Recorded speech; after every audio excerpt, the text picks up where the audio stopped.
अल हिल्लाज, इस सूफी फकीर को गिरफ्तार कर लिया गया। इनके दुश्मनों ने इन पर आरोप लगाए कि ये कहता है मैं ही अल्लाह हूं, अनल हक। हक अल्लाह का ही एक नाम है और ये कहता है मैं ही अल्लाह हूं, और ये कुफ्र है। ये कुरान शरीफ की अनुसार, हदीस के अनुसार कोई इंसान ये नहीं कह सकता है कि वो अल्लाह है। अल हिल्लाज को गिरफ्तार कर लिया गया और उस वक्त के बहुत से दूसरे फकीरों ने भी, जिनमें जुनैद भी शामिल हैं, ये कह दिया था कि अंदर की रहस्यों को जुबान पे लाना कुफ्र है और इसने क्यों कहा, इसको नहीं कहना चाहिए था। हिल्लाज से एक फकीर ने पूछा,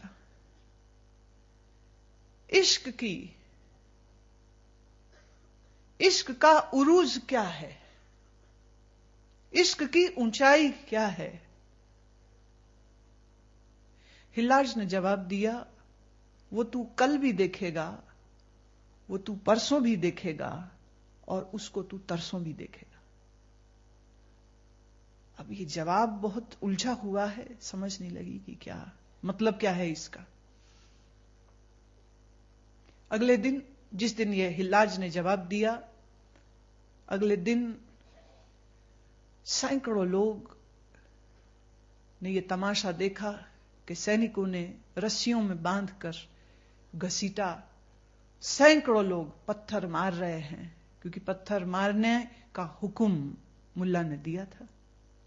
पत्थर मारे जा रहे हैं और अल हिल्लाज हंस रहा था। पूछा था ना, इश्क का उरूज क्या है, इश्क की ऊंचाई क्या है? अल हिल्लाज यूं जा रहा है जैसे कोई बादशाह जा रहा हो और पत्थर मारे जा रहे हैं। इनको एक जगह में बैठा के कोड़ों से मारा गया। फिर जल्लादों ने पहले कान काटे, फिर आंखें रौंद के बाहर निकाल दी और फिर नाक काट दिया, फिर हाथ काटे, फिर पांव काट दिए। पर अल हिल्लाज के होठों पे अभी भी मुस्कान है। कहते हैं कटे हुए हाथों से जो खून की धाराएं बही, तो वो मुंडे हाथों से उन्होंने उसको अपने चेहरे पे घुमाया, लबालब खून से भर दिया।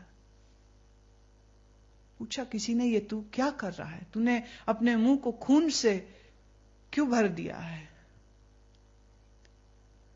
हिल्लाज ने जवाब दिया, बिना वुजू किए नमाज नहीं की जाती। आज इश्क की नमाज है तो खून से मुंह हाथ धोए जाएंगे।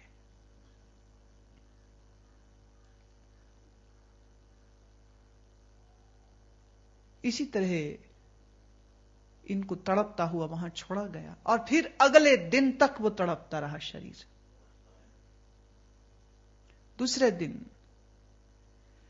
जल्लादों ने जीभ काटी, फिर गर्दन काटी, फिर इस कटे हुए शरीर को उन्होंने एक सूली पर लटकाया ताकि दुनिया देख सके कि कुफ्र करने वालों का ये नतीजा होता है।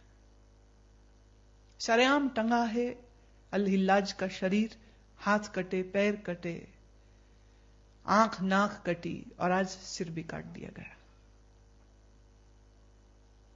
कहते हैं जिस समय अल हिल्लाज की गर्दन कटी और खून बहा, कहते हर खून की बूंद अनल हक, अनल हक, अनल हक, अनल हक लिखती चली गई। जैसे तुमने एक जीभ काटी जो अनल हक कहती थी, अब खून की वो करोड़ों बूंदें।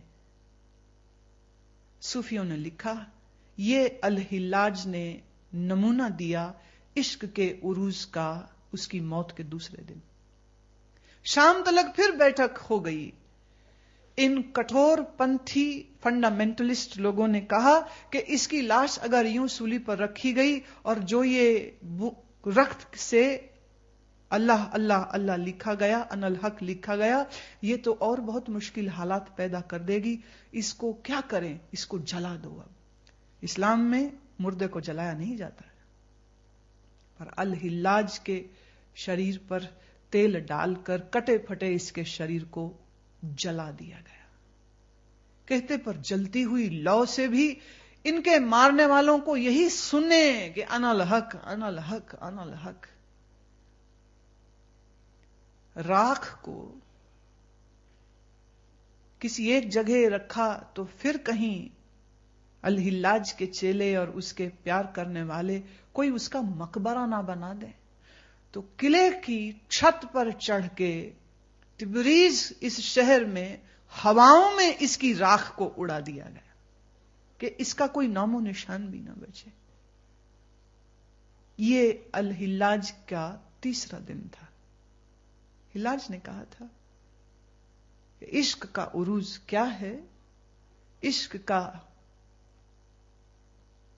सबसे बड़ा स्वरूप क्या है, इश्क की ऊंचाई क्या है, गहराई क्या है, ये तुम्हें कल भी दिखेगी, परसों भी दिखेगी और तरसों भी दिखेगी।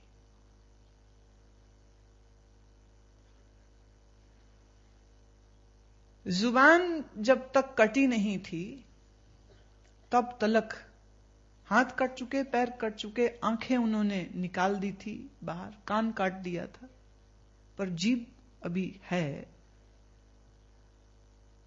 कान देखो तुम ये बाहर का काट सकते हो, सुनने की शक्ति तो अंदर होती। तो भीड़ में से किसी एक इसके मुरीद ने पूछा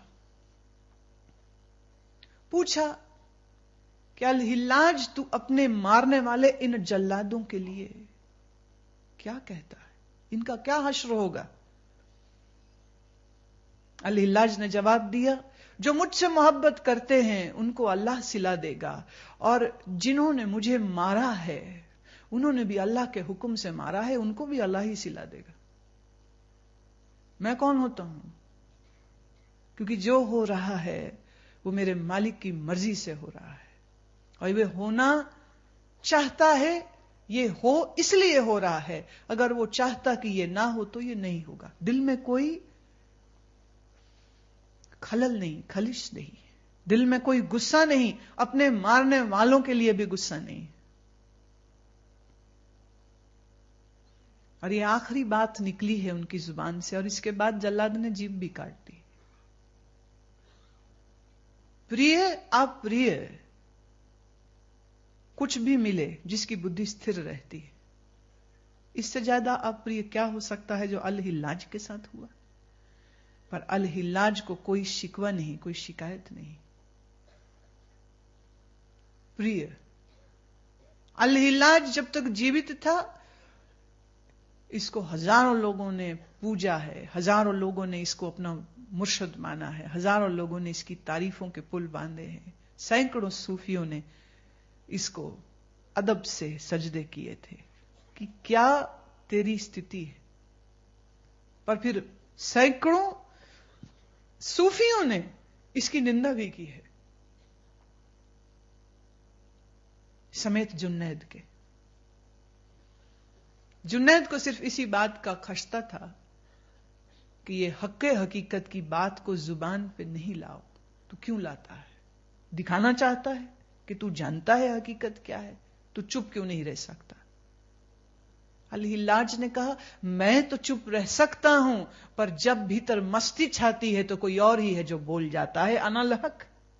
मैं क्या करूं, मैं क्या करूं? प्रिय अप्रिय, जन्म के मृत्यु, किसी भी स्थिति में जो शांत रहे, स्थिर रहे, वही ज्ञानी है।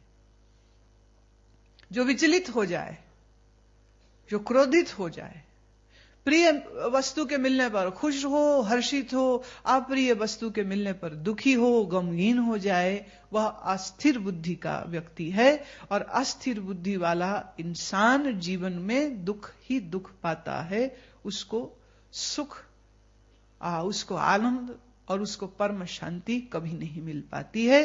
पर जो ब्रह्मविद, ब्रह्माणी, जो ब्रह्मवेत्ता पुरुष सच्चिदानंद ब्रह्म का स्वरूप में स्थिति पाता है, वह कभी भी उद्वेगवान, विचलित और अस्थिर नहीं होता है।